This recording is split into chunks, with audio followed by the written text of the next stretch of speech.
Dans un monde où l'être humain cherche sans cesse sa valeur, sa direction et sa place, il existe une sourate courte, mais dont les mots bouleversent profondément le cœur. Une sourate qui commence par des serments mystérieux, traverse les terres sacrées des prophètes, puis révèle la plus grande vérité sur la nature humaine. Aujourd'hui, nous allons découvrir Sourate At-Tin, l'une des merveilles du Coran, son message, son interprétation profonde et surtout la puissance de sa balagha, sa rhétorique et sa beauté littéraire. Installez-vous, parce que ce voyage spirituel ne vous laissera pas indifférent.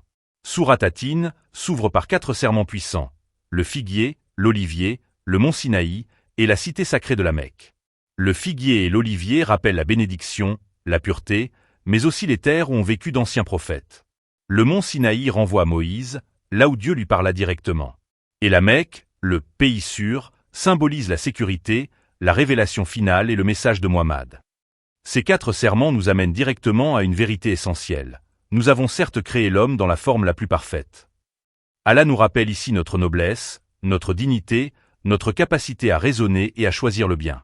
Mais il nous dit également, puis nous l'avons ramené au plus bas des bas, sauf ceux qui croient et accomplissent de bonnes œuvres. Cela signifie que l'être humain peut s'élever très haut, mais aussi tomber très bas. Tout dépend de sa foi et de ses actions. La sourate se conclut par une question qui frappe le cœur. Allah n'est-il pas le plus juste des juges? Un rappel subtil mais puissant. Rien n'échappe à sa justice, ni dans cette vie, ni dans l'au-delà. Derrière ces versets se cache une balagha exceptionnelle. Les serments successifs attirent immédiatement l'attention et créent une montée en intensité. Puis, l'harmonie sonore des fins de versets, toute terminée par une sonorité douce et prolongée en in, instaure une musicalité apaisante et parfaitement équilibrée. On y trouve aussi une symétrie spirituelle remarquable. Le figuier et l'olivier renvoient à la terre d'Isa, le mont Sinaï à celle de Musa, et la Mecque à celle de Muhammad. 3 lieux, 3 prophètes, un seul message divin. L'antithèse entre la plus parfaite forme et le plus bas des bas est d'une force immense, révélant la responsabilité morale et spirituelle de l'être humain.